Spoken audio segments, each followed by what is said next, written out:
Hey, what's up guys? This is Anthony from Anthony's Customs, and for this review, we're going to be looking at the Civil War Iron Man figure from the 3-pack, which means it's the exact same figure we saw before, but with battle damage. And I have to say, it's not that bad. I kind of like it. Normally I don't like this kind of thing. They've done this in the past and they didn't look great. The battle damage isn't perfect. It's not like it looks super realistic or anything like that, but it still kind of looks cool. Maybe it's just because I like the suit, I don't know, but I like this figure. So let's get it off the stand and take a closer look.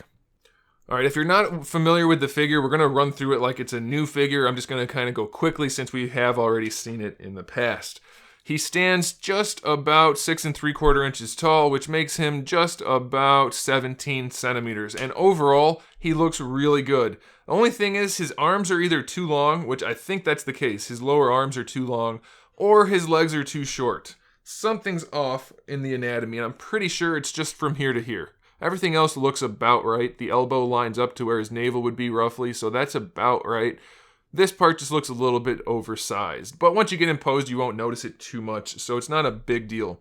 Now, I am moving soon, so all my other figures are packed up, so I can't compare this directly. I'm pretty sure the red's a little bit more of a dark red here, as opposed to the other figure, which looks pretty good. The gold is really nicely painted metallic gold, so that looks really nice up against the dark red, and then we have lots of that silver mixed in throughout.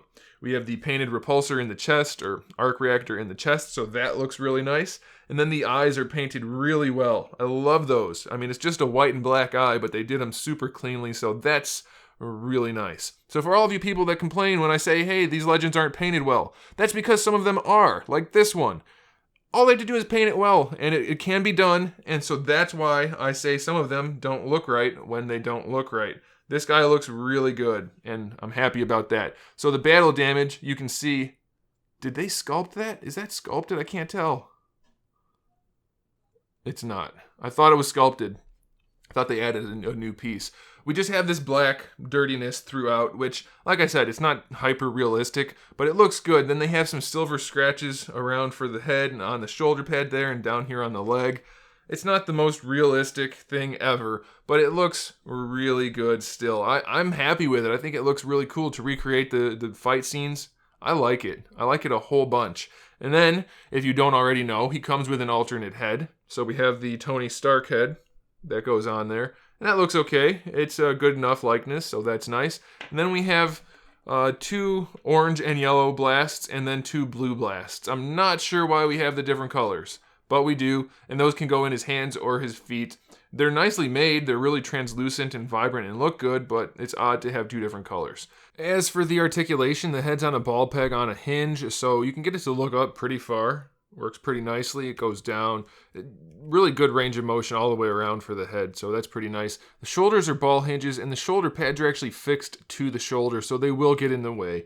It is very limited going out to the side, but you do have the full rotation and your bicep swivel, so you can kind of get him in some nice poses. It's just very limited by that shoulder pad.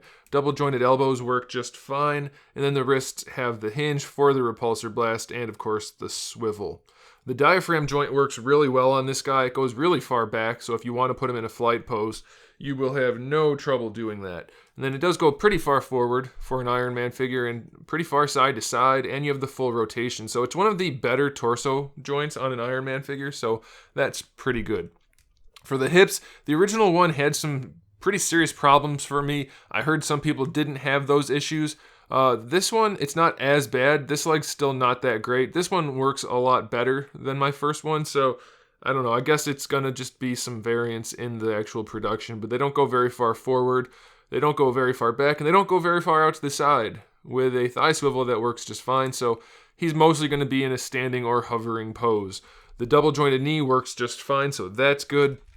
And then we have a decent ankle hinge. It goes all the way forward, all the way back, and has an ankle rocker. It's not the best design in the world, but it's definitely good enough. So the articulation, not too bad. It'll do. The shoulders kind of suck and the hips kind of suck, but the rest is pretty good. So there he is. That's the Iron Man figure, and I'm going to have pictures of him up against the other 2 guys also. So you'll see Cap and Spider-Man up against him. So I like it. I recommend it. I'm sure a lot of people are saying, oh, just pass, it's not necessary. And it's not, but it's still a pretty fun figure. I like it. I think the best part about it is that the gold is metallic and then the eyes are painted really well. So the other things look even better up against it. So I'm going to give it the thumbs up. I like it, and I think you guys will too if you pick up the set. I was skeptical like you are, but I got it and I'm happy with it. So there you go. It is available at Big Bad Toy Store, so check out the link in the description below. Thanks for watching. Make sure you subscribe. We have new videos every single day. Talk about action figures, movies, TV shows, video games, all kinds of fun stuff. So make sure you come back for that. And in the meantime, keep collecting.